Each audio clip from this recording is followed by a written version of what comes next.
fellow Falcoholics. What is up? Welcome to episode 146 of the Falcoholic Live. I am your host, Kevin Knight, at Falcoholic Kevin on Twitter, joined by my co-host, Eric Robinson. He is at _Eric_Robinson. Eric, how are you doing tonight? I don't know, honestly. Yeah. Kind of up in there. I don't know how I'm feeling. Right. Well, we said it before the show, right? It's June 2nd. Julio hasn't been traded, so he's staying now officially, right? Right. I guess that's what it means. I guess. Yeah, I think that's what it means. For sure. That's what I'm working with. No, guys, obviously, yeah. yeah. He's probably gonna get traded during the show. Probably, just because I said that. But yeah, yep. Guys, obviously we're going to talk more about the Julio trade, give you more of a timeline of when we think it could happen. There were some reports. Steve Wyche has, for instance, said that he was expecting it to maybe be later than people thought. So we'll talk about that. We'll talk more about that, answer your guys' questions about Julio. We'll also be talking about OTAs because we have had 2 open sessions in the books. We have a couple of observations from there, some press stuff, a couple things, like what I mentioned on Twitter that we're going to talk about there.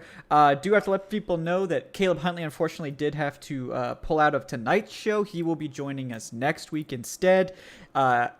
Evan Birchfield is apparently working to find someone else to bring on, so I will keep you guys posted if that ends up panning out. But otherwise, you'll just have to deal with us tonight and Evan whenever he, I guess, pops in after, he's doing the Ian Rappaport thing. He's making calls, going all over. So we will see if we can get another guy on tonight or not. But either way, we will have Huntley on next week. He did have something come up. So, all right. So, Eric, do you want to start with Julio or do you want to start with OTAs? Let's just go ahead and get Julio out of the way. Let's just get that out of the way. Okay, so obviously Julio Jones has not yet been traded. This is not a surprise. Today is literally the first possible day it could happen because of, like we've talked about, guys, it has to be post June 1st or the Falcons don't save any money. So now that it is after June 1st, it could theoretically happen at any time. But there are reasons why it might be advantageous for the Falcons to wait if they don't have the offer that they love in hand right now. Reports have been all over the map. Diana Rossini of ESPN reported the Falcons already had an offer for a future first-round pick on the table. Now, that doesn't clarify whether it was 2022 or 2023. It could be either one. Obviously, a 2022 first is a lot more valuable in terms of, immediate compensation. But, a 2023 first is nothing to shake a stick at either, so that is something to consider. Other sources have said it's basically teams are offering a second right now. And then D'Orlando Ledbetter of the AJC came out with an article today saying that the market was slow at this time. Again, not surprising because, look, teams are going to try to lowball the Falcons because they think that the Falcons have to trade him to create salary cap space. And we're going to talk about why that is not true. The Falcons have plenty of options to create the space they need without trading Julio. And they could do both. They could do these other things to get the draft class signed and then still trade Julio and then, carry some of that savings into next year instead of using it this year to sign the draft class. So they have a lot of options. We'll get to it. Eric, at this point, when are you expecting a trade? Do you think it is relatively imminent, like in the next week, or are you expecting it to be closer to the start of training camp or even later? If you asked me this a month ago, I probably would have said the week of June 1st, which is this week, of course. But right now, the way things have shaken out so far, I would not be surprised if this lingers for a little bit. And the main reason to me why I think it may is because, and this is what I think is the big holdup in the entire trade talk itself. The contract obligation, the salary, the pay salary obligation that whichever team has them is going to have to pay. Teams are reluctant to want to pay his price tag this year, which is $15.3 million. And they're wanting the Falcons to take on some of that. And the Falcons are basically saying, hell no, we're not. And Terry Fontenot being a rookie GM, I don't mind him sticking to his guns when it comes to that. You're looking to move. If you're going to move Julio, the biggest reward, in my opinion, at least temporarily, of course, is to get that cap space because he's off the books. He's only going to cost you $7 million in dead cap, so you're getting cap space of around $15 million. If you're going to trade him and still pay a portion of his salary, his base salary this year, what's the point of trading him?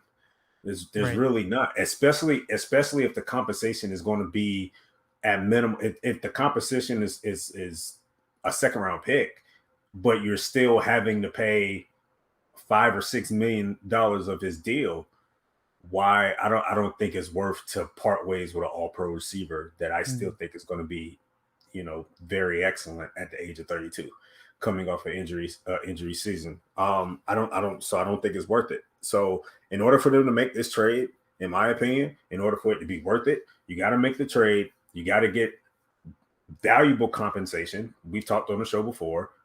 I think we all genuinely feel he's worth the first round pick. They're trying to push for a first round pick. They're probably only going to get a second if I had to place my money on it. But I don't want to pay his salary. That's just plain and simple. Because if I'm paying his salary, I'm paying for his services, and I don't want to pay. They already have to pay his dead cap hit, which is next year, which is $15 million. And you tell me they're going to have to pay even more, shell out even more with him not being on the roster this year. It's very unlikely. Like the crux of the deal, like if you're going to try to lowball the Falcons because they need cap space, then you're not going to come in here and say, oh, well, we want you to pay some of his base salary. Like that's absolutely not on the table. Any team that's asking that is going to get hung up on. And like now maybe if a team doesn't want to give up a first, it is possible that they could agree to pay some of the signing bonus, some of the prorated bonus. So if they want to take on more of that salary voluntarily, generally when you trade a player, the receiving team picks up the base salary and does not pick up any bonus. Now, I believe it is technically possible that they could agree to take on bonus as a part of the trade, but you would probably be asking for, less draft compensation in return. So that's on the table. But generally, like you're getting Julio Jones for $15.3 million this year and $11.5 million the next 2 years. That's not outlandish at all for Julio. That's especially cheap. The next 2 years, like 2022 and 23. So for an elite receiver, that's cheap. Yes. I don't think fans understand that. Right. And also, after this year, all of his base is guaranteed this year. So whoever's trading for him, they're going to keep him this year, obviously. I mean, you don't give up the package to get Julio Jones and not keep him this year. But next year, he'll only have $2 million of his salary guaranteed. And then in 2023, it's not guaranteed at all. So, like, you could get out of the deal if you wanted to. Now, that's probably why Julio's going to be asking for a new deal wherever he goes. But it's important to note those facts about the contract. Like, the other team, the trading team is not necessarily on the hook for much after this year. So, I think if you're not agreeing to take on all $15 million of his base salary this year, you're not going to get very far because that's the whole point of the deal. Because the Falcons already have to eat a bunch this year. They have to eat almost $8 million just in terms of the prorated bonus this year, and then they have to eat another like $15 million next year. So, the Falcons can't afford to like not trade the whole salary, and it would be unusual for the Falcons to agree to pay some of his salary, unless the team was like, okay, we'll give you a first and a second or something, but you have to pay $5 million of his salary. It's like, okay, sure. Would you see Fontenot? I mean, I don't think that's likely, but like if a team wants to offer like extra draft compensation to make the pick, to make this trade work for them financially, like, oh, we can't afford to take on all 15 million, but we could take on 10. So if you pay 5 million of his base, we'll do, we can give you more picks. But me personally, I don't want to do it at all because I still know because I still want him here. Yes, within me personally, I still want him here. And if I'm paying him, I want him in Atlanta. I want him in the Falcon uniform.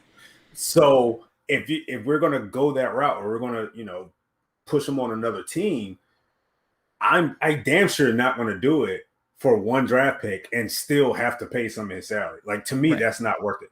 If you gotta, because he's the biggest prize in this whole trade. He's worth more than the money that's going to be going back and forth. He's worth more than the player that can be included in the trade somehow. He's Julio Jones. When healthy, he's a top 5 receiver at worst. Yeah. arguably best receiver in the league. So Right. this is not a situation where you could just take on whatever, from opposing teams because they don't feel Julio is who he is. And I applaud Terry Fontenot at this point.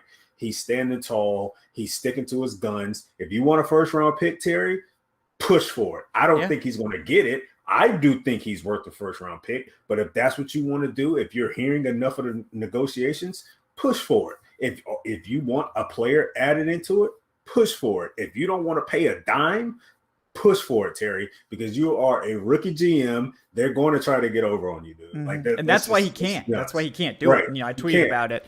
I'm going to be writing about it too. Also, welcome in Evan Birchfield too. Before I go off on a tangent, he is at Evan Birchfield on Twitter. Evan, how are you doing tonight, man? I am well. I've been working the phone lines trying to get somebody in here. It was a tall order. You said it. I was like, all right, I don't have any expectations, so I appreciate you trying, and we're going to have Caleb on, next week. It's not a big deal. We appreciate him trying to work us in this week too. But I wasn't really expecting anything. I appreciate you for trying, but I'm sure the three of us, I guess you guys are just going to have to listen to us. Hour and a half. We got an hour, so yeah. Well, I'll see you back. I know Evan. I know Evan is an insider, and he's getting some news here and there about some type of player movement for the Falcons. So I'm not worried about it. Yeah. Evan is Evan is arguably the busiest person on the Falcoholic roster. Man. Yep, exactly. It's fine, dude. It's fine. Yeah, I wish. But yeah, it's difficult to talk about moving on from Julio. And I agree with Eric. If it was me, I would not trade him this year. We've been trumpeting, we were so convinced that they were just going to extend Grady that we were basically not even considering a Julio trade because first of all, because it doesn't make as much financial sense. Sure, you clear more money with the Julio trade, but you take on $15 million dead cap next year doing this move. And I think we've all said we don't Julio's value is not particularly high right now. So maybe you can convince someone to trade for him at some point, but the value is not great. And also it makes more sense if you could trade him next year after he has a, potentially bounce back season. Not only that, but the message that the team was trying to convey, hey, we've been hearing about them saying we want to win now. Well, obviously, what's the best scenario for them if they want to win now? A healthy Julio with Kyle Pitts, with that loaded offense. That's their best option right now. So because we always felt it's weird to push that mentality that, hey, we want to win, we want to push for a playoff spot, but we also want to trade our best player on the team. I can't. Right. That's a pill I can't swallow. Yeah, it is weird. And George says with the $3, thanks, George, says, you can always get Tori back on. Everyone loves Tori. I agree. Honestly, if I called up Tori right now and said, hey, you want to come on? She probably would. But I don't want to do that to her on such short notice. So Tori's not getting a lot of rest nowadays. No. Tori's just making the rounds. But no, Tori would probably come on. But you were going to give her a break. At least give her 1 week off in between appearances. But I do see your other question as well, George. So we'll get to that in just a minute, I promise. But yeah, so we don't want him traded. We think it's better to just wait. And if you really want to, do it before the trade deadline. Then, if you get to the trade deadline, you're not as competitive as you wanted to be, then move him to, a quote unquote contender and do it that way. Now it doesn't help you with the rookies, but I forgot about that. Yeah. Why can't you? I seriously forgot about that. Yeah. So, that is an option. Because let's be honest here. The value of Julio Jones, where do you think is going to be higher at the trade deadline during the regular season or now? If you give him, hypothetically, I don't know exactly when the trade deadline is, but if you give Julio 8 weeks to show that he's Julio Jones and he's looking spectacular, but the team is 2-6, I guarantee you they might be able to get a first round pick at that trade deadline. Yeah. I guarantee if he is who he is and he's looking as strong as ever, I guarantee you they can get a high draft pick at that trade deadline because the team's going to want to make that one final playoff push. Mm-hmm. Yeah. So I didn't even think about that. Good point, Kevin. Yeah. So it doesn't help you salary wise as much. No. So no, it doesn't. That is something to consider. But I like I talked about it on Twitter, and we're gonna get into it, but like Terry Fontenot can't cave. Like he can't give up Julio for bad compensation. He can't do settle. it. Do not settle. But even like just because he this is going to define his first year as Falcons GM, what he does with Julio Jones. And if he takes a lowball offer because Julio wants to leave and he's like, oh, I think he's going to be disgruntled, he has to go, then all the veterans are going to think, oh, he's a pushover, I can just demand to leave and they'll trade me for peanuts. And if not that, it's, other GMs are like, oh, well, we can just play hardball and he'll cave, at the end. And that'll be what sticks with him for a while. Yeah. Like first impressions are important. So Now I will say this: teams, going back to what the statement that he made on Undisputed. The statement that he made on Undisputed last week. It to me it still affected the trade talks, and I still believe that teams are still going to try to lowball him. It's like it's going to happen. That doesn't mean he's going to settle. That doesn't mean he needs to settle. That doesn't mean he needs to, make a trade to have a for cooling heads to prevail. But I think in this situation right here, this is a situation where what happened last week put the team in an awkward situation when it comes to trade talks. And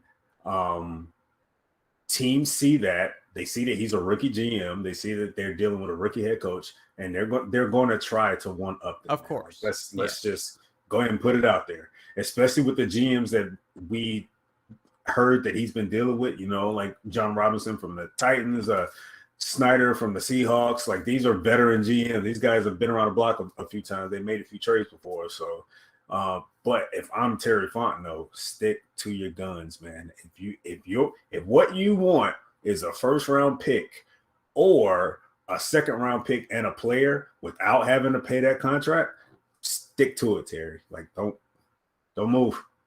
Yeah. Don't pull the trigger for a third round pick just to get him off the board. And you still got to pay half his contract. Now we're looking at you like, what the hell are you doing?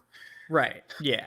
No, and it's like, just Fontenot has to be really careful with how he handles it. And like, Nico, I did read your comment. Like, he can't. Like, he shouldn't really preoccupy himself with what the media thinks. The media's opinion doesn't matter. Right. But who cares? But the opinion of other GMs and veteran players does matter because that affects negotiations. It affects, how well you can wheel and deal and that sort of thing. Like, Thomas Dimitroff could get away with lowballing a Julio trade because he has, 12 years of experience and other reputation to lean on. But Fontenot doesn't have anything at this point except one draft class that no one really knows much about yet, and then also a very quiet free agency period. So, like, he doesn't have anything to hang his hat on, anything. And, like, I think how he handled the 4th overall pick should tell us a lot about how he's going to handle Julio. If an offer doesn't come in that's good enough, he's not going to do the trade. And the timing is important, like, because I think by training camp, the Falcons have to have signed the rookies. So I think if an offer is not coming in, they will either restructure Julio or restructure Grady or extend Grady. And we've been obviously proponents of the Grady extension for a while. Now, if they were hoping to extend Grady next year, it makes sense because they can create more cap space by doing the extension next year. But, I mean, they don't necessarily need all of it. It's Grady Jarrett. Like, if he has another great season, he's going to be more expensive too. So you gotta adjust. It is what it is. Exactly. So they have other options. We saw what the Packers just did with Robert Tonyan, his second round tender. They just added like 4 void years to his second round tender, signed him to a quote unquote new deal. So his cap hit dropped by like $3 million. Like, there are lots of shenanigans they can do to get void years are shit. Well, I'm not saying they should, but like I'm just saying, like, front offices, they're clever as hell. Yes. To now insert that into contract, that means absolutely nothing. To be quite honest with you, the voidable years means nothing. Yes, all it does is spread out the bonus. So, like, that's all it does. Yes. So, but that means that you're paying salary for years that the player's not on the team. But like, if the thing is, like, teams were doing these sorts of things for a while. The Saints made their living on it, expecting the cap to keep going up every year. And when it didn't go up this year, it screwed a lot of teams, the Falcons included. So, like, the other thing to mention, like, we all talk about how Dimitroff botched this, and, like, yes, even if COVID didn't happen, they'd still have been in cap trouble this year. But, like, they wouldn't need to be having this conversation now about needing to trade Julio to sign the draft class. Like if the cap had stayed flat and it was 198 million again, they would have had 13 million more cap space to play around with this year. So that's important to remember. You know, as much as we like to crap on Dimitrov, like this was an unprecedented turn of events that led to the first salary cap drop, I believe, in history. So even if we didn't have that dip in salary cap, man, we still couldn't have signed a bunch of free agents, but we wouldn't have had to be, we need to either extend or restructure so-and-so. With that extra 13, I think we still would have been able. No, like, yeah. No, with that extra 13, we'd have 13 million more than we have right now, basically. So right. But I'm saying if it was a regular season, a normal season with the 198 salary, we probably wouldn't even be having these Julio Jones exactly. I don't think they would. No, unless someone came in with a crazy offer or something. But yeah, but it wouldn't even be like we have to research this and see how it can help the team long term. We didn't even be discussing this. Goddamn COVID. Yeah, it's COVID. It's COVID's fault. All COVID's fault. Yeah, and partially, Dimitrov, because, well, I blame the James Carpenter / Jamon Brown signings, and also Dante Fowler Jr. But no one's perfect. You're always going to sign some stinkers. But yeah, there were a lot of errors there. But so like at this point, like the Falcons do have options. You don't necessarily have to trade Julio before camp just to sign the draft class. So, like, don't think about it in terms of, like, the Falcons are the ones backed into a corner because they have to do this by this date. Like, they have other options. They'd probably rather not resort to those options, but they're not just going to trade him to sign the rookies. Like, that is so far beyond what's necessary. I'm concerned a lot more, and I was concerned the day that this happened, that the whole thing happened on Undisputed. I'm concerned about because what they've done so far as far as how they managed this is excellent in my opinion so far. But things are going to change once training camp hits, and it's going to be nonstop Julio watch, day after day after day after day after day. You're going to get fielded. You think you're getting hit with questions now about Julio during OTAs. Wait till training camp starts and he doesn't possibly show up. Like it's going to be Julio. Oh yeah. Well, we got Kyle Pitts, Julio. Like I'm concerned about how a rookie GM and head coach manages that aspect. What they've done so far is great. But to me, that's a total different ball of wax. Yeah. Because you're dealing with that every single day as you're trying to incorporate your blueprint into a team, and again, it's going to be interesting to monitor that. Yeah, I agree, and like ideally, the best thing for both sides is probably a trade for fair compensation to a contender, which would make Jones happy. It would make the Falcons happy because they got fair compensation and the salary cap they needed, but things don't usually work out that way. So like we're probably looking at either not getting the compensation we want, or like Julio not necessarily going to the team he's super happy about, or him sticking around and having to kind of like just tough it out. Like I realize that Julio Jones is saying he doesn't want to play here, but are we talking Super Bowl contender or playoff contender? Well, it's probably going to be a playoff contender. Because it's not going to be a Super Bowl contender. Probably not. It would be very hard to make that work. So it's look, they're going to find a way to make this work, and I don't think Julio is going to be sitting out the season, because the worst thing he could do for his future in the NFL is to sit out. He's not going to do that. Teams do not like that. You saw what happened to Le'Veon Bell. He went to the Jets, and his career's basically over now. So teams do not like that. They do not appreciate it. They view it very negatively, because what's to stop them from just not liking where they are and doing it again from your new team? And I also think that Julio is a professional. I think as long as Terry Fontenot is making a serious attempt to trade him, which I think it's pretty clear that he is, if the deal doesn't come, the deal doesn't come, and Julio's just going to have to deal with that. Like, they're not going to trade him for nothing, and honestly, I think Julio should understand that, because it would be insulting to him to get traded for peanuts, like, as well. If he goes for like a 4th round pick, I mean, that would be insulting to me, if I was Julio Jones. I'll be pissed. Yeah. I'll be pissed. So I think as long as it's a good faith attempt by Fontenot to find a partner. And if it doesn't materialize, I think Julio will play. And I think he'll be like, look, it didn't work out before the season. We're going to keep listening to offers during the season. So just look, go out there and do the best you can. The better you look, the more likely we are to get an offer. So if Julio, okay, all right. So here's, and we would never know this until it actually occurs. Hypothetically, they don't find a trade partner. He misses a few days of training camp, but he shows up just in time. He gets couple of days of training camp in. Forget about preseason. He's probably not going to play at all in preseason. Yeah. He plays the regular season in the Falcons uniform. They start off 6-2. What do you say then if you're Julio Jones? Well, I mean, if I'm Julio Jones at that point, everything's going good. He's probably like, I'm fine. Is it? Or is he saying like, we've done this 6-2 before? Or like, what's well, going to happen? Usually the 6-2 is, at the end of the season when everything is already like out the door. To me, it's like, I'm going to be looking at it like, all right, Julio, the team's 6-2. They're in the playoff spot right now. Like, how do you feel about the team now? Like, are you still, I want to win? Well, technically, you guys are winning. You're 6-2 right now, dude. Like, right. Like, what is it?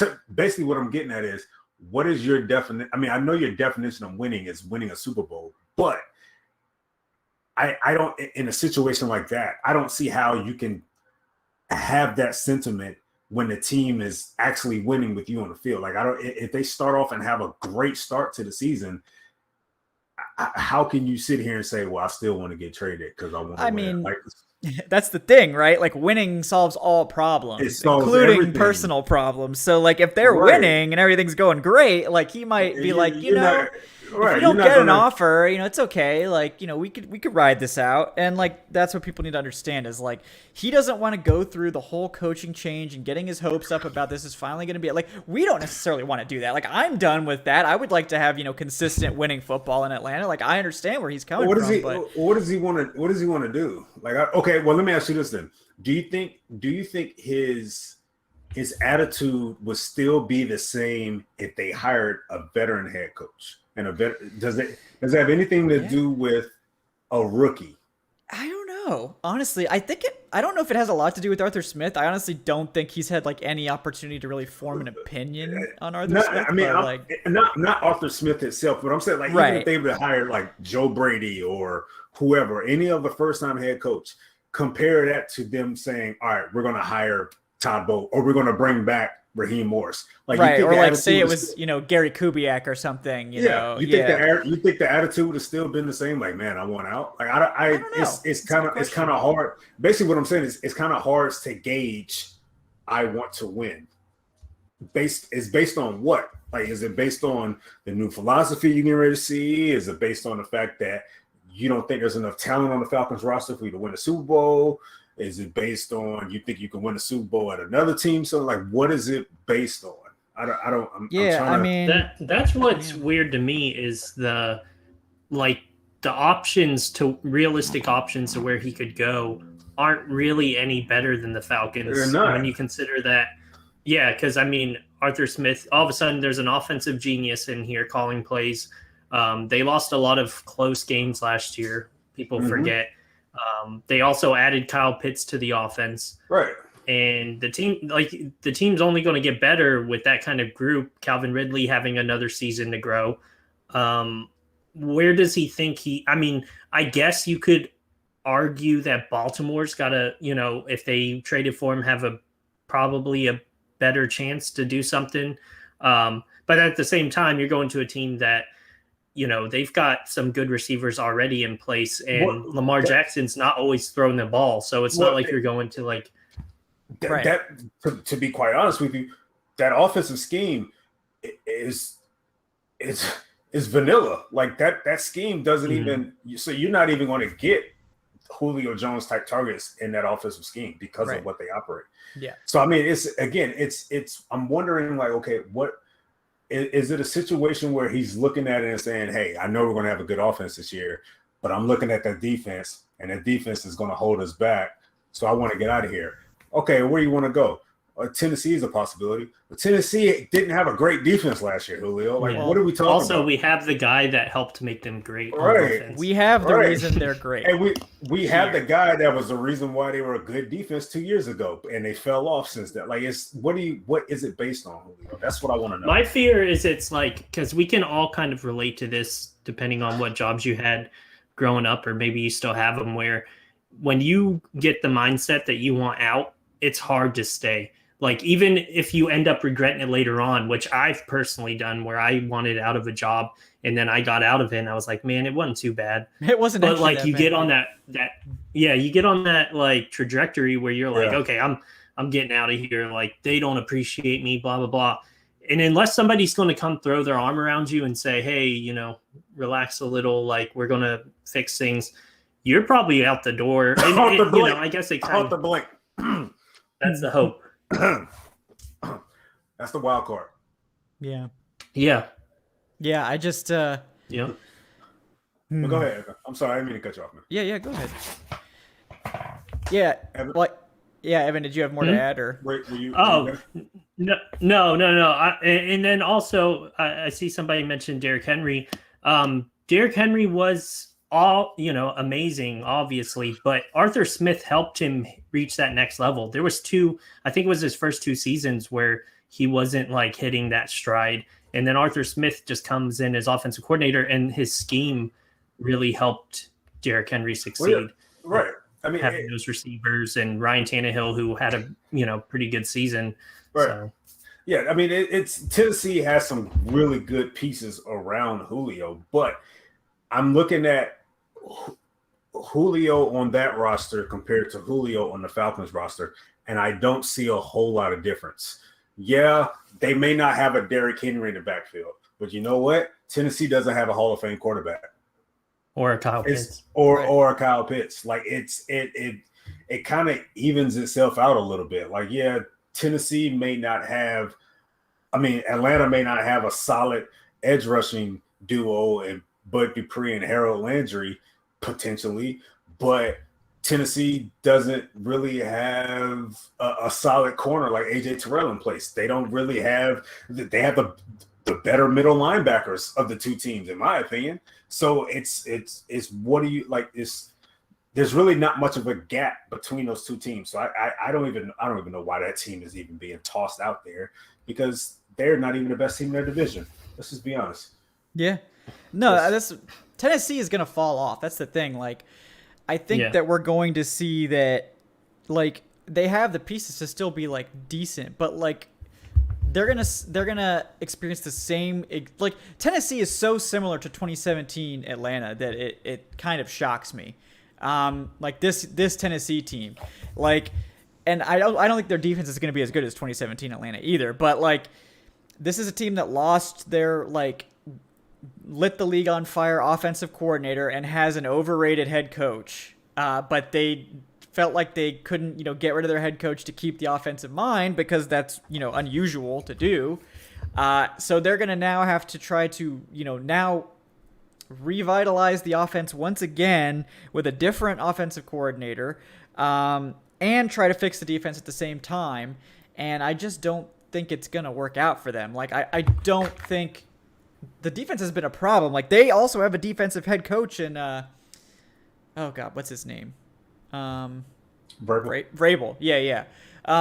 And that defense has been bad since Dean Pease left. So it's not Vrabel helping out the defense. Like, it's one of those situations. It's like, well, what exactly do you do here? Like, the defense isn't good, and you just lost the engine of your offense in Arthur Smith. So I mean, I even with Julio on that roster, do they improve? Absolutely, because he's Julio Jones. Like, there's their number 2 option at receiver right now is probably Josh Reynolds. So there's a clearly he upgrades that for them. Are they a better team going forward? I believe so. Yeah, probably. But does that place them in the same class? Julio in Tennessee, does it place them in the same class as Kansas City? That I don't know. Right. I honestly can't say that. Does it place them in the same class as Buffalo? That I don't know. I can't. I just don't. Yeah. I mean, I think I think it's going to be difficult for Julio to find a place that's going to be like legitimately better than Atlanta, unless the Ravens come in with an offer, unless the Chiefs come in with an offer, the Packers, somebody like Ravens, that. The Ravens has already been right. published that the Ravens have kind of bowed out. Right. Yeah, so it's like maybe the Packers, maybe I guess the Seahawks are kind of a dark horse. Like Packers are. I don't think the Packers are in this. They're too busy trying to figure out what's going on with Aaron. Well, maybe this is their olive branch. Right. That's what I was thinking. I think right now, the legitimate teams in play, of Tennessee's in play. Who else? Seattle. Maybe would they Seattle? trade him to Seattle though? That would definitely be goddamn foolish. Well, I don't know why you would do that, Fondo. I think Indy can make a push because I think Indy definitely has the cap space. There's no question about that. Yeah. They have the cap space. They don't have the picks. That's the thing because they traded their first. They traded their first next year for Wentz. But you can make up for that and say, hey, we'll give you guys a third in 2022, but we'll also throw in Kenny Moore as a good slot corner. I mean, it's just there's really the options are running dry right now, and it's probably going to come down to Tennessee and maybe another team or two. I mean, I think it's really. I mean, that's why we'll see if the deal does get done before training camp or not. I think that if Fontenot doesn't like what he's seeing before camp, he's just gonna say we're just gonna let it ride. And look, there's gonna be a training camp injury to someone. And it's Julio's not going to be working out. So like that's the last, straw if they really want to trade him is just wait to see who gets hurt in training camp. And then someone's going to get real desperate real quick when that happens. So like if you have to wait that long, you have to wait that long. But it's wild. But I mean, I've talked about the Patriots. Like I think the Patriots coming in with like a second and JC Jackson is like a fair offer. Obviously I'd prefer to have a first in JC Jackson, but I'm willing to listen to that deal. I think that's decently fair because JC Jackson would be a very good outside starter next to AJ Terrell. Do you believe that they were offered a first? Because that's what reports say that apparently they were offered a first. If you do believe, who is the team? I don't believe they were offered a first because I think if they were offered a first, the trade would be done right now. I do believe that the Falcons said the minimum offer is a first or equivalent value in terms of second plus player. Would you if New England offered a first and said that they will only pay $10 million of the salary, would you pay it? Would you still accept it? No. You'll take the first? No. Okay. Because I'd rather just take JC Jackson off their hands and it would free up about the same amount of money. So that's why I think the holdup is. I do think a team offered a first, but I think that team is offering the first and also saying we're not paying the entire $15 million in salary. And I think that's what the holdup is. Is it also possible that a team offered a first but wanted Julio in like a second or third back? I mean, it's possible they wanted a pick back. And they just didn't want to give up that. Yeah. I don't think the Falcons are giving up. That first doesn't seem right. Like if the Falcons give up a fourth to get the deal done, it's not going to work. So whoa, hold on, wait a minute. What?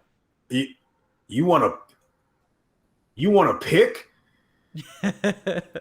Yeah, like they're like, oh, we'll give you a first, but you got to give us back a fourth. Like, no, you want a sixth? Sure. You're getting the best receiver in the game. Why do you want anything? What? Like that's the thing. Like teams are gonna be lowballing because the pressure's not on. But like, no, it's you just have to be patient. You just gotta be patient. Let me do the negotiations, please. Just be patient. Well, I think what they're also seeing is if they got an offer that knocked their socks off, it would have been probably done or at least leaked by now. No, I think they did. I just think teams are not wanting to pay the $15 million. And I think that is what Fontenot is sitting on. I think right now the Falcons know what they're likely going to get in return for Julio. but I don't think they want to budge off the salary, and I don't blame them because again, what's the point of trading Julio if I'm still going to have to pay half his salary for this year? Like it doesn't make a whole lot of sense to me. I think that is the biggest holdup in this entire thing. I like I said, I think they generally know what they're going to get by this point. I mean, they've been fielding phone calls since when? Since February, March. I think they know what they're going to get. They don't want to pay, and I don't blame them. Yeah, that's the thing. Like, I think we just have to be patient with it. I do think it's probably going to happen right before camp. But no matter what, the Falcons are going to do something before camp because they need to have the rookie signed by camp. But I don't think they feel like they have to do the Julio trade. I think they would prefer to get that done sooner than later if possible. Mm-hmm. But I think they're going to be straight up with teams and be like, look, this is our minimum offer. If you can't meet it, then don't waste our time. Like, call us back when you feel like you can.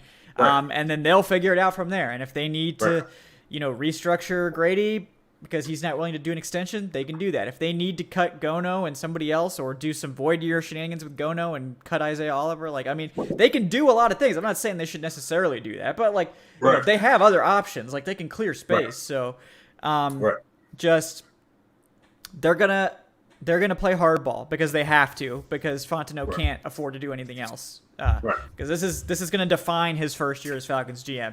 And if he gets he gets lowballed or he gets bullied into a bad trade, it's going to be really hard to shake that because it's already not popular to trade Julio. We all know this. Like, we don't want Julio to go. We can see the reasoning, but it's not popular. So if you're going to make an unpopular move, you at least have to get good value back, or else you're going to be like the Texans trading DeAndre Hopkins for peanuts and a decent running back, which is basically worth nothing in today's NFL.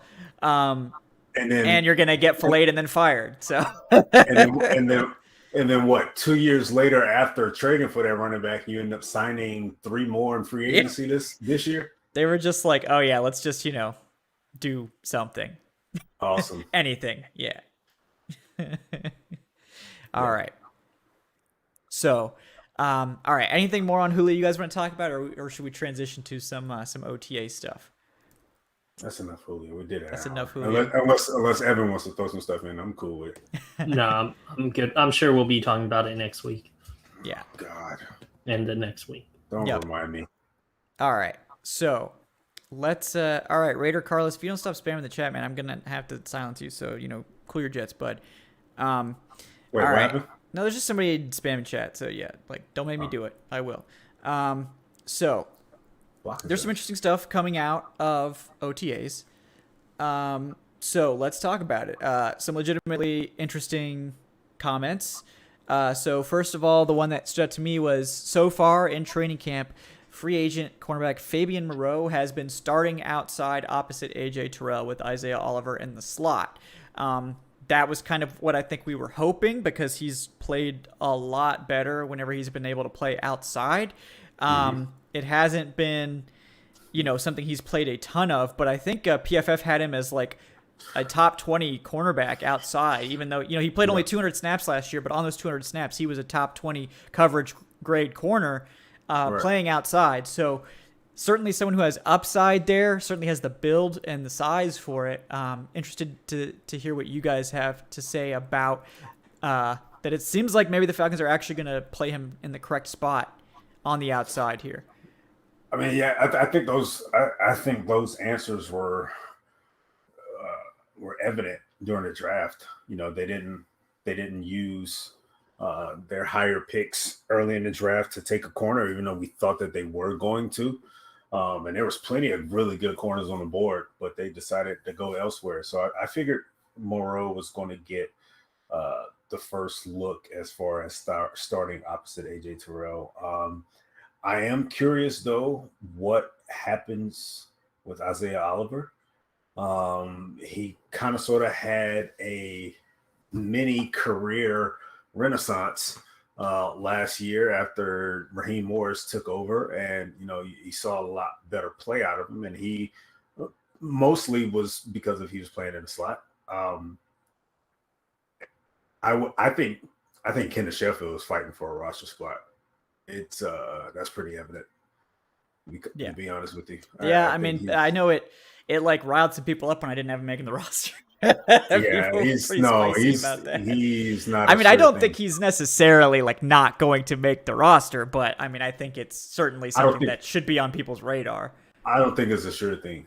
Yeah, I don't think. What? No offense. No. Great athlete. I think he deserves to be on a roster, but all he does is run very well. He does run extremely fast. That's what he has. He has good size too. I mean, I think he plays around 200, so he's got some thickness to him. But that's too. it. Like he's not. He hasn't developed. Really, he's not the greatest tackler. Technique still needs some polish. Awareness still needs some polish.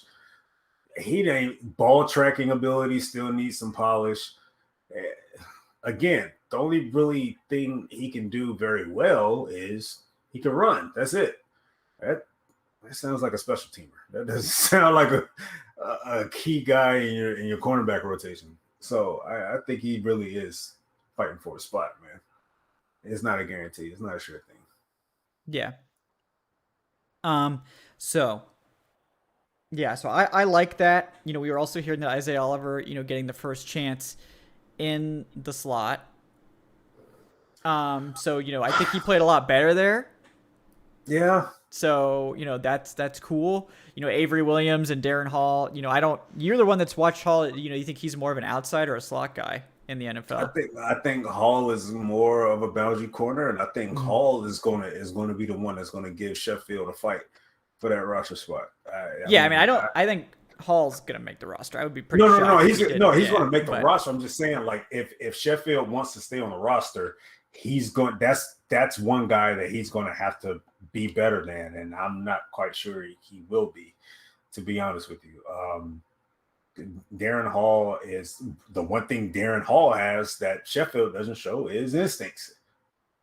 Yeah, those instincts are going to stand out. But didn't Hall have an interception already at some point in OTAs? Ricky maybe that. Yeah, I think he was the one that did come down with something. He had an interception. It was like his either first or second practice in rookie minicamp. So it was like, this right there, he's already showing one trait that's better than Kendall Sheffield. Yeah, and that's the thing. Like in Dean P's defense, you just got to be opportunistic, and like I think and I think Dan Quinn, you know, valued athletes at corner a lot more. And I think we've seen from the 2 picks the Falcons had, they went after guys who were ball hawks, some guys that are opportunistic. Because I think Dean Pease and the Falcons understand, like, look, we're not going to out-talent anyone on defense, especially this year. So, like, we just need to come up with, like, a turn. If we can average, like, 1 turnover a game or better, like, that might be enough for our offense. Like, if our offense is what we think it can be, and we can run the ball a little bit better, like, we might not need to be a great defense. We just need to create a turnover or two and shorten the game a little bit, and then we can get by with, you know, blitzing and kind of covering up and papering over the weaknesses on this defense by being aggressive. And look, we're going to make some mistakes too, but, you know, I think that's the best strategy. So we said that after the draft. We pointed out the fact that what they have in the secondary right now are a number of guys that are able to capitalize on turnovers because of their ball skills. This is going to be defense. We may not see a guy that has double-digit sacks this year. I'm willing to bet that. But I think what Pease is going to try to incorporate is that aggressive front seven and a back end, a secondary that is able to make those plays. Because again, you're going to see some rush throws. You're going to see some overthrows. You're probably going to see some tip passes. You're going to see some quarterbacks that are flustered trying to make a play. And on that back end, you need guys that can turn into receivers with the ball in the air. And that's what they did with Darren Hall and Richie Grant. So, yeah. So it's, I mean, I think the secondary is kind of coming together a little bit. I mean, I don't think it's going to be great, but, you know, as opposed to where we stood after they cut, you know, Ricardo Allen and let Keanu Neal walk and let Demonte Casey walk, like it's, you know, Daron Harmon, Richie Grant, Eric Harris, I think that's a decent 3 safety group. Like, I mean, it's not maybe the highest end group in the NFL, but it's very versatile. Like all 3 of those guys can play in the box or deep or cover 2 looks. So they can move around like Dean Pease likes.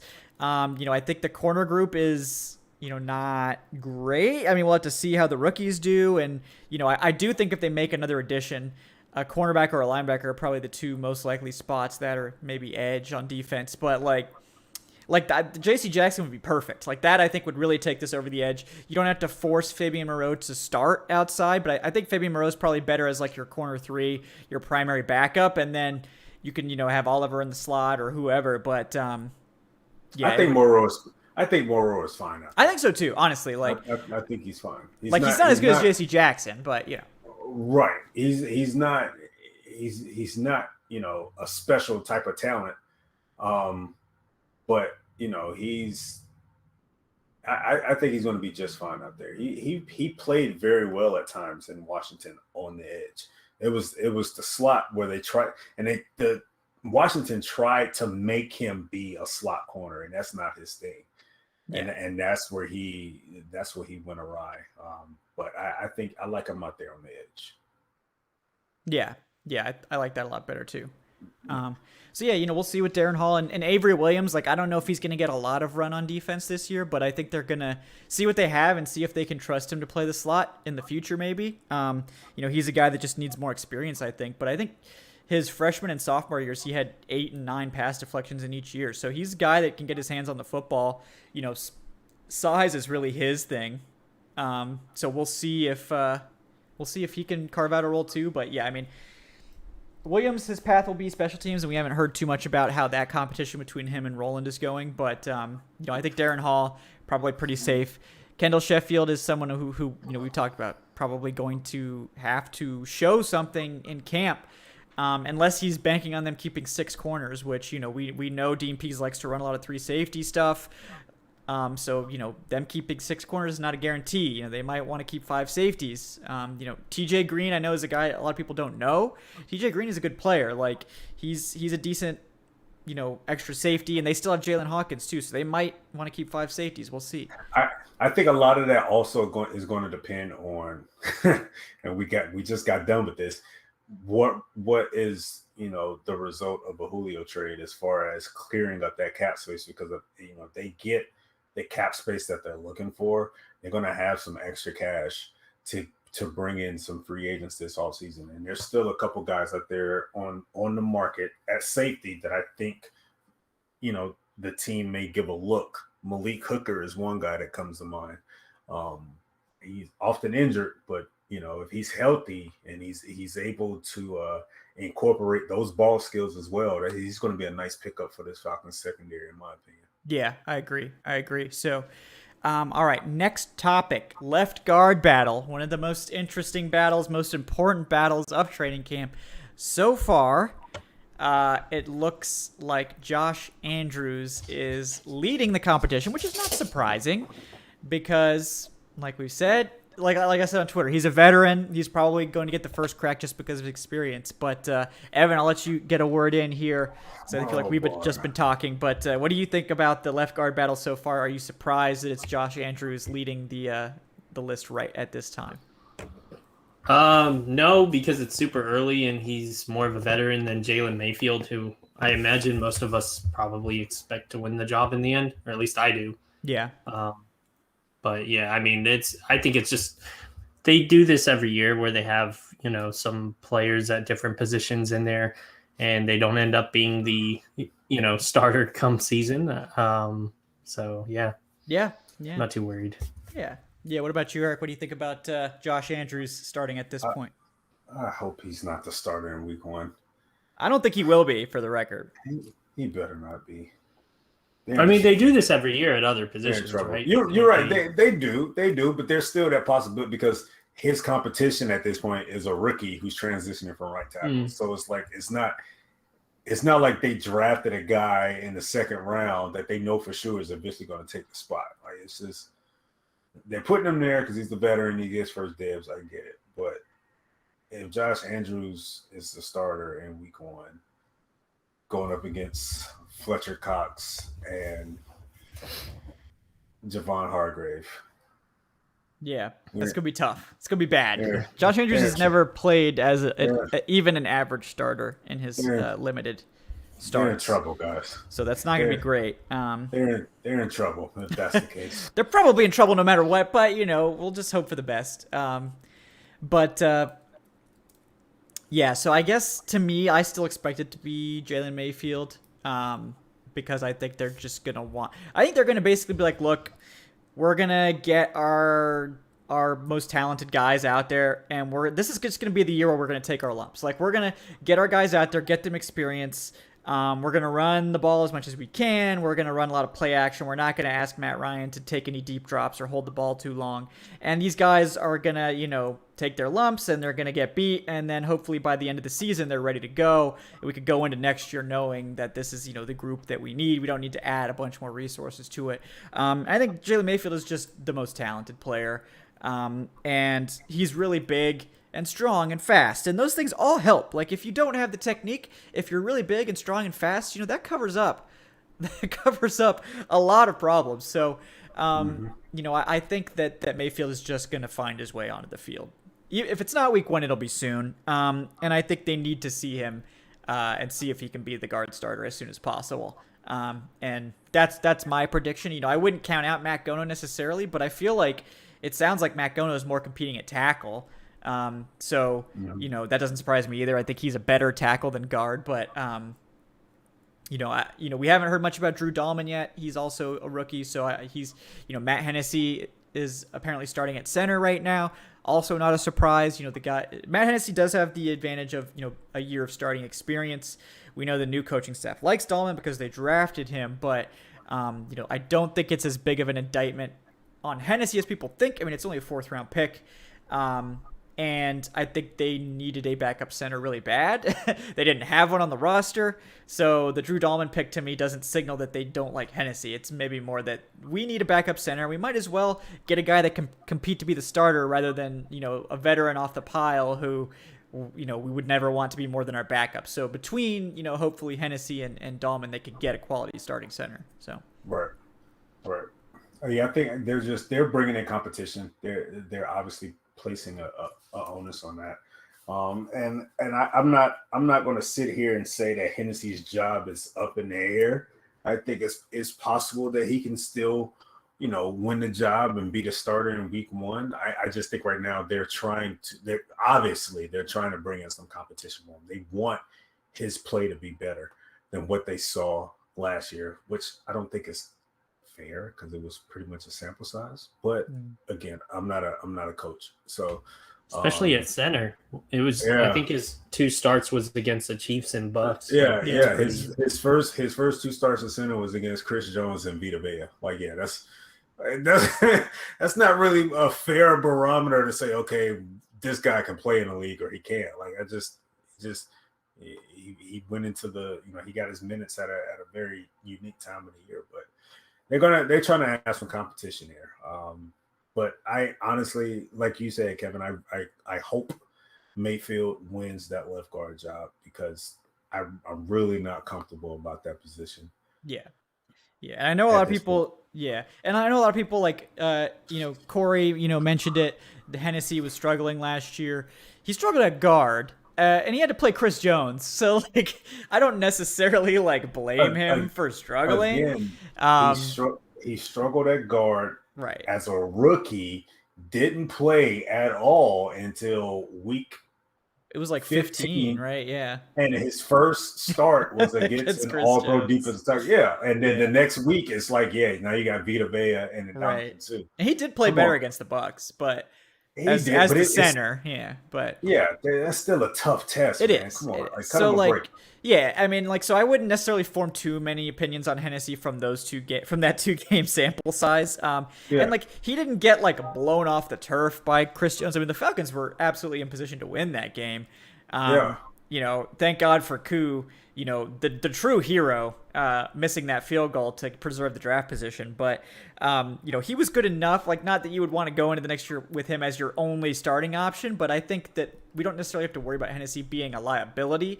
Is he a plus starter at center? That I don't think we know. But I think as a solid starter, I think he's pretty much fine.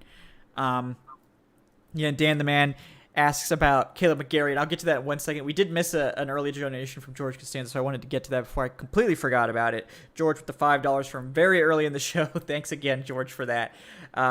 This is Julio related, so we'll just talk about this for 1 second and then go back. But he wants to know if Shannon Sharpe ever apologized for his on-air gaffe. Nope. And he hasn't, Nope. yeah. And have our opinions changed about it, especially Eric? I think the answer also is no. I'm still mad, so yeah. At Shannon Sharpe. Yeah, what happened in general. Have our opinions changed? Yeah, I still think it was a raw deal on both sides. I still, to this day and going forward, Julio was in on it. I still think Julio was in on it. I think it's kind of hard. I still think it was a plan that they put together that neither one of them thought out completely. Yeah. Because I guarantee you, Shannon didn't know about that potential law, that law that technically he broke on air. And this is not Julio's ammo ever. And then all of a sudden now he wants to pull a situation like this. Then it was a plan that they put together. But no, Shannon hasn't apologized. And if he hasn't apologized now, he probably won't apologize. No, I wouldn't expect one at this point. So, yeah, it is what it is. I think we're still pretty mad about it. I'm sure the Falcons are extremely mad about it. It's bullshit. It's bullshit. I do think that either the team or the league needs to do something about it. That's BS, man. That's super embarrassing. It sucks. It sucks for sure. And George also adds that he's sorry he missed last week's show. It's okay, George. You don't have to be here literally every week. It's fine, man. He says, I was super sick, had to sleep it off with lots of meds. Feel better, buddy. We hope you're feeling better this week. And he says... we don't have anything to talk about. It's fine. Right, yeah. He says, let's keep Julio for one more year and see what we have. I mean, I agree. I would love to see this offense with Julio Jones. So I still think that's, the best outcome, but we'll see. I just want 1 year of it. I don't need to see it for 3. I just want 1 year of this offense. That's exactly. all. Yep. So... All right, moving on. We talked about the offensive line. The next thing was Marlon Davidson has been impressing early. Arthur Smith was reporting about him, that he had been making great progress and, was looking good. Arthur Smith obviously recognizing that Davidson didn't get to play a lot last year from injury. So what do you guys think about Marlon Davidson this year? Evan, I'll give you another shot here. Do you think he's someone that you're expecting to break out? Because I know Dave Choate is Marlon Davidson's biggest fan this year. So are you expecting a bounce back year from Davidson, or are you still in wait and see mode? Yeah, I'm in wait and see, and I think anything other than that's just wishful thinking because he was injured for a good deal of last year. Yeah. And there are some other guys there. So yeah, I mean, wait and see mode for now. I think he's completely safe on the roster. So he's going to, I don't know if they'll throw him out there day one, but he hopefully will be eased into the defense and be healthy and be able to contribute right away. But I don't know. We'll see what happens. Deidre Sanat's still there for what it's worth. Still wondering what's going on there. Yeah. I mean, I want to hear more about that. We haven't heard much. I mean, we shouldn't count anyone out because all these guys that were totally marginalized under the previous staff, maybe they get a shot under Smith and Fontenot, but it's just hard to say. They did sign another nose tackle too, the Olive Sagapolu. So that's interesting as well. But yeah, Eric, what's your thoughts on that situation? I mean, yeah, Davidson has to be a breakout player this year, in my opinion. I'm not gonna go out and say he needs to be a Pro Bowler or an All-Pro or anything like that, but he definitely needs to play a lot better than what we saw from him last year. But he did, he had a COVID issue, and he also was a knee issue as well too, right? Yeah. Or ankle, knee or ankle. Because he had the slow start because of COVID. He missed almost all of training camp, and then he got, I think it was a knee. After he finally got on the field. Yeah. Yeah, so he was never really. He didn't have a normal offseason or a normal start to the season. So I'll give him the benefit of the doubt when it comes to that. But he definitely has to improve in year 2, and I think he can. Yeah. I think he can be a really, really good compliment to Grady Jarrett. They're gonna need him, man. Kaminsky as well. Yes.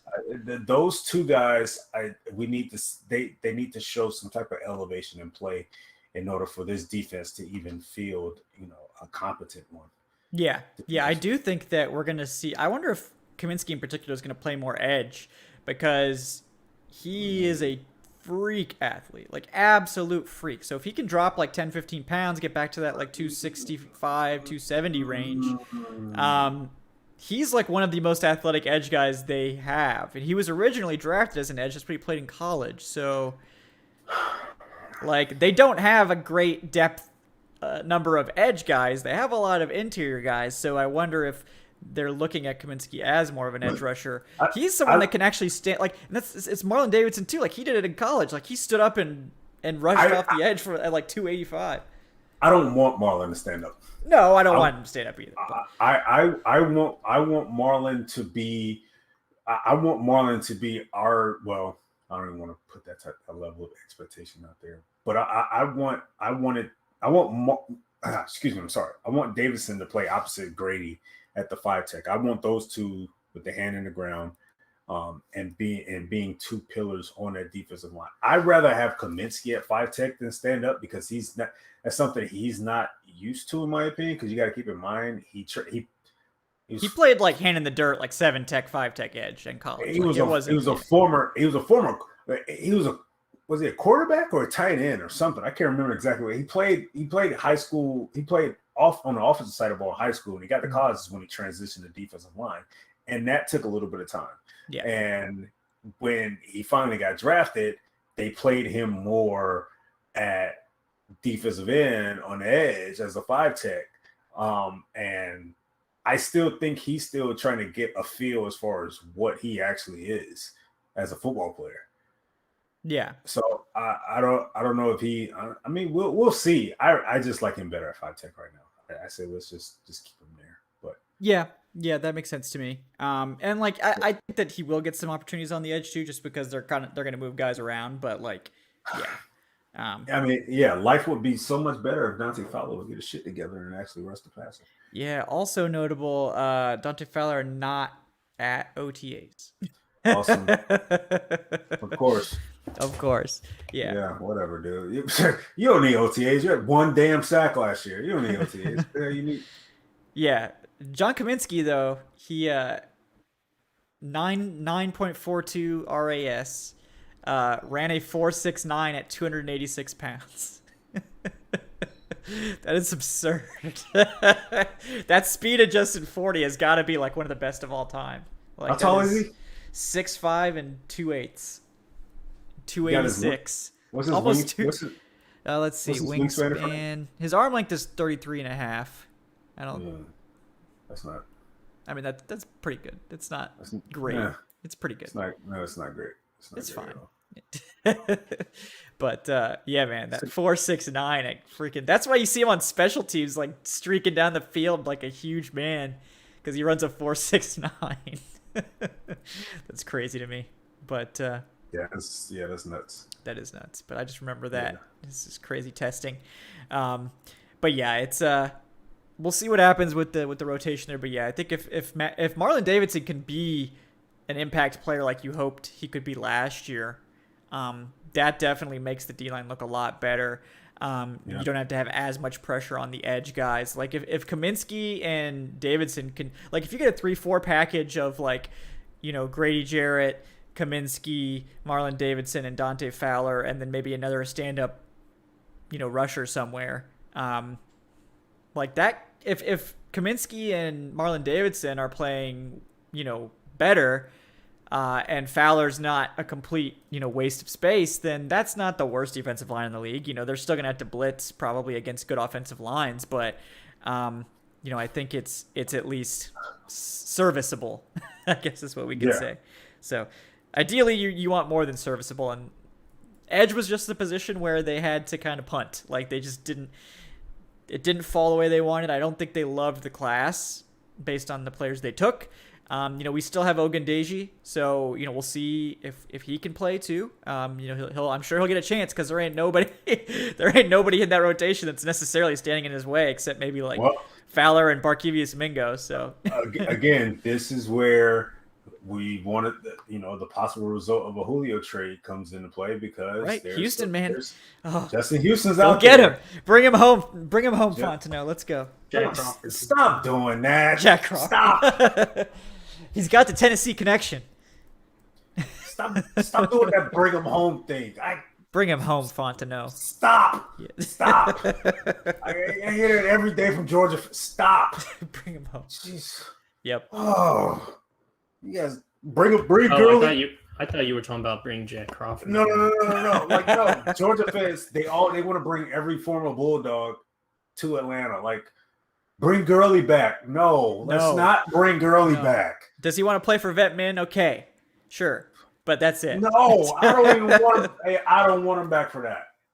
No. What about Le'Veon Bell for Vet Men?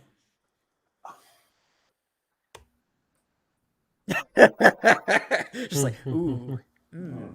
I actually like our running backs. Yeah, our running backs are fine. I think they're fine there. I'm just not one that's like, oh my God, you gotta have a Bulldog on the Falcons. Gotta get some dogs in here. It doesn't. Adnan says it best. Like, we gotta get the dogs in here, man. Gotta get some dogs. Why? Why do we? Why? I don't get it. Get it. No, I don't get it either. It's weird. I don't understand. But all right, guys, we got a couple more topics to cover tonight. Before we get to that, I want to remind folks to like and subscribe to the channel if you're not already. Both those metrics help us out in a big way, help other folks find us on YouTube. We really do appreciate that. Also, check out the Patreon page. It's patreon.com/Falcoholic Live. Our next Q&A session looks like it's going to be next Friday at 5 p.m. If you want to take part in that, that's a lot of fun. We're going to try to have some cool guests on there. That all you got to do is be subscribed to the Patreon before 5 o'clock on that Friday to get access to the exclusive live stream. So definitely check that out. If you're interested, there's some exclusive content on there as well that we're also working on bringing in maybe some film sessions, some other cool stuff. I know someone mentioned Keenan Forney. We're going to be, trying to maybe work him into some of that stuff and some of our other frequent guests. So definitely check that out, guys. And the Discord as well. I know things are a little quiet right now, but when the season starts, the Discord is going to be a lot of fun. I know there's people still chatting in there like every day. There's a lot of diehards fans. So if you need people to talk about football with and you're bored, hit up the Discord. The link to that is in the show description. So check that out, guys. All right. Final stuff for tonight. I think we covered most of the big storylines from OTAs. I know that, let's see, there was one other thing that I can't remember. I'm drawing a total blank. There was one other topic I wanted to cover. I don't know if there's anything else from OTAs that you guys saw that you thought was interesting.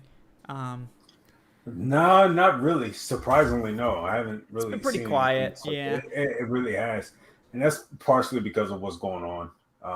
There's a lot more attention going on to Julio than it is to actual practices right now. So it really hasn't. Well, outside of Arthur Smith's fiery personality on the field, that's really been the only talk as far as OTAs go, and what he's brought so far. So yeah, he's definitely showing a different side of himself that you don't see normally. Yeah, man, it's interesting. Like, there've only been 2 open sessions, so like we haven't necessarily seen everything that's going on. And I know I'm working to get to training camp for the first week when we know when that is. I think Eric mentioned that he's interested in maybe trying to do that as well. Absolutely. So we'll keep you guys posted on that. Bring you that sweet training camp content straight from the source. So we'll be working on that.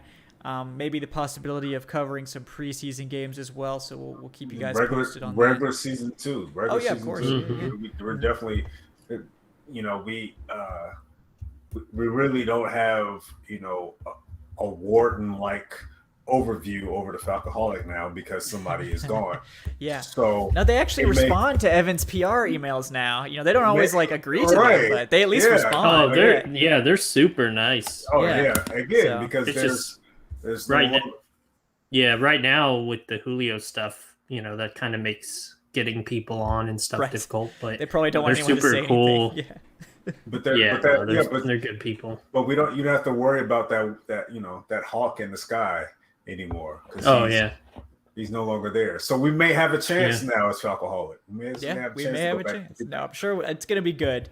It's going to be good. We're going to have lots of insider content from you guys. I know we did have a question coming in before the end of the show here that I want to get to from Taylor Merchant. He says, where do we think Javian Hawkins ends up on the depth chart after camp and by the end of the season? Yeah, I know Thor thought he would be the starter by halfway through the year, or at least get the most carries. I don't know if I'm quite that high, but I mean, it would not shock me at all if we break camp with Hawkins as the number 3 or even number 2 back, because I don't know how many carries they're giving Cordarrelle Patterson. If they're not giving Cordarrelle Patterson more than like a handful of carries, which they shouldn't. I mean, honestly, like probably shouldn't get more than like 5 or 6 carries a game.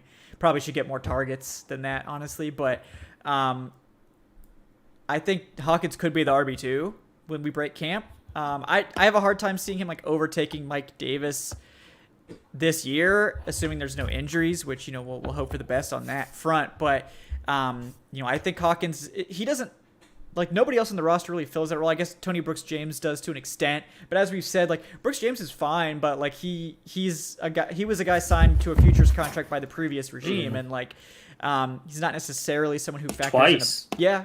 He was like with, was it Jacksonville or Minnesota or something, and then came back. Yeah, so, I mean, I think he's a quality guy. I just, is he going to be able to? Him and Javian Hawkins, one of them is making the roster.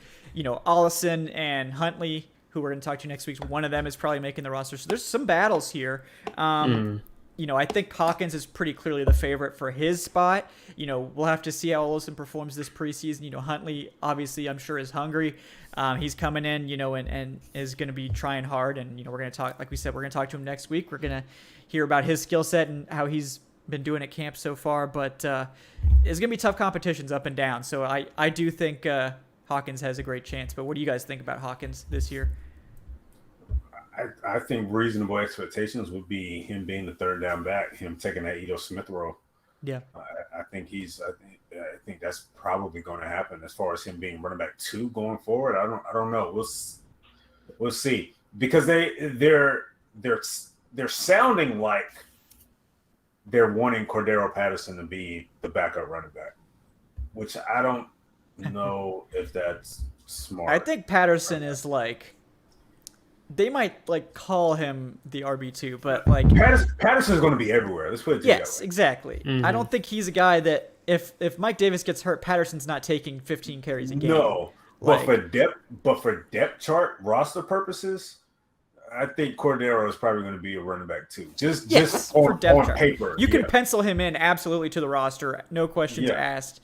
He's making $3 million, which is like actually a lot of money for the Falcons this year. So, right. So like, he's going to have a role. And like, so I think like if Mike Davis were to get hurt or miss, a series or whatever, it's probably going to be like Olesen or Huntley or whoever ends up as that guy taking the majority of carries. And I think they'll be versatile too. Like if they see a team that's like, oh, they have slow linebackers, they're probably gonna run Hawkins more and try to get him up to the outside where he can break some of these long plays. If they have, faster linebackers, the lighter boxes, they're probably gonna lean more on the Mike Davis, Olesen, Huntley style of runners, and they're gonna mix Patterson as a change of pace guy. And I hope they, give him some targets too. But the thing about Mike Davis, that people need to know is that he's a very good receiver. He's much better catching the ball out of the backfield than Todd Gurley was. So he is going to be a factor in the passing game. And I think, Hawkins will be too. Thor Nystrom gave us the scoop there that, Hawkins didn't drop a catchable target in college. He didn't get a lot of targets, but he didn't drop a single catchable target in college. So he is a better receiver than you might think based on his production. So it's going to be an interesting group. I mean, this is a very non-traditional running back group. I mean, any running back group with Cordarrelle Patterson in it is non-traditional. So yeah, definitely. But I like it. Like, I think they're going to use the running back as a passing game weapon, as a matchup piece, a la Kyle Shanahan's offenses, more than they use it as just a bruiser. It seemed like in Dirk Cutter's offenses, it was almost just a wasted player sometimes. Like, they just kind of had him either just pass blocking or they would, go empty all the time. And it's like, if you're going to go empty, like, what's the point of even having the running back on the field? You might as well just put a receiver out there. Like, So it's just, I'm hoping they just use running back more creatively this year. And I think they will. So. Yeah, especially with Hawkins in the fold. Yeah, for sure. All right, guys. Like I said, please do like and subscribe if you haven't done that yet. We appreciate all of you for tuning in with us tonight. I know a lot of folks are watching the Hawks game. I don't blame you. So those of you that are split screening or watching us instead of the Hawks, we do appreciate that. I know there's a lot of overlap with the fan base there. But we will be back next Wednesday for another show. Like we said, hopefully have a chance to get Huntley on here then. And then Friday next week, we will be having the June Q&A session. So load up the Patreon if you want to get involved with that. If you are a patron, I know a lot of you are in here. You can either send us your questions before, or you can do it live if you're going to make it. Either way, we'll get all your questions done in that fun hour-long show. And we'll have hopefully some special guests for you as well. So until next time, guys, let me sign off my wonderful contributors, co-hosts here. First of all, Evan Birchfield. He is at guest director of personnel, Evan Birchfield on Twitter. It's just Evan Birchfield. There's not enough characters for that. If there was, that would be his name. I tried. We tried. It didn't work. But you should definitely put that in your Twitter bio. You've only got like 2 lines. Well, you need to send me it because I keep forgetting. Like I tried to type it in, and I was such an intricate, but title. like I forgot. All right, I'll make sure to get that for you. But appreciate it. Yeah, he's at Evan Birchfield on Twitter. Evan, anything you're working on? Anything you'd like to plug? Just go to Falcoholic.com. Follow the Instagram account, _Falcoholic. I'm doing I've done it since 2019. I did 2019 and 2020. 32 teams, 32 sleepers. It's like an early look at fantasy football sleepers. I have no idea when that's going to be out because I do a paragraph per player and I'm up to like the Bills or something. So I'm kind of early. So maybe next week or something, but just go to falcoholic.com to be honest. Yeah. Check the site out. Obviously it's a slow time right now. So, it's a little bit, not a lot of content going out. I'm trying to come up with some stuff. I will have something coming soon. Just wait till Julio's traded. Right. Then there's going to be a whole flood of content. Yeah, it'll be just a blast of content, and then it'll be dead again until training camp. But, at least we have that, hopefully. Well, maybe we don't have that to look forward to. It would be newsworthy if he didn't get traded too. So, we'll hope for that. But, check out the site anyway. It's, we'll do our best to get you guys something interesting to read about up until there's actual news. Finally, we have Eric Robinson at _Eric_Robinson. Eric, anything that you're working on you'd like to plug? Right now, I do have the beginning of a series of columns that's going to be coming out highlighting key in-game matchups for every game this season. I have one out right now for week 1 against the Eagles, so go ahead and give that a look. Just check out the Falcoholic site as a whole, man. We're pretty much got a little bit of everything. It is a slow time of the year, so please bear with us. Stories are not necessarily forthcoming. Yeah. So just bear with us. Once training camp and stuff starts back up, I guarantee you the wheel will start turning again for us. So. Yeah, for sure. But yeah, it's coming, guys. This is the dead zone. Right. Like I said, we're gonna keep doing these Wednesday shows. I think we still had over 100 people here for most of the night, and I'm sure like the Hawks game is siphoning off some people, and I don't blame you guys. But yeah, I mean, as long as we got something to talk about, we'll keep coming back. We'll probably, I think 2 weeks from now, we probably won't have a show that week because I think that's my wife's birthday that Wednesday, and I think I can probably swing not having a show that day, just because I think she would appreciate that. I'm sure you guys can support me, getting some brownie points with the wife there. So we'll keep you posted on that update. But yeah, guys, I'm Kevin Knight at Falcoholic Kevin. I will have something up either late this week or early next week about Julio Jones trade and why it's so important for Terry Fontenot his first year as GM and why he needs to nail it. I'll be starting my player profile series, which if you guys remember from last year, I wrote up a profile on, I think I got to like 72 of 90 players before cuts started. So I don't know if I'm going to get that far because we're going to have preseason and other stuff, so I probably don't have that many days, but I will be working on those. We'll start with the starters and, take a look at how they fared last year compared going into this year and all that stuff. So until then, guys, next Wednesday at 8:10 p.m. Eastern, we hope you enjoy the rest of your night. Go Hawks, and we'll see you guys next week. Have a great night, folks.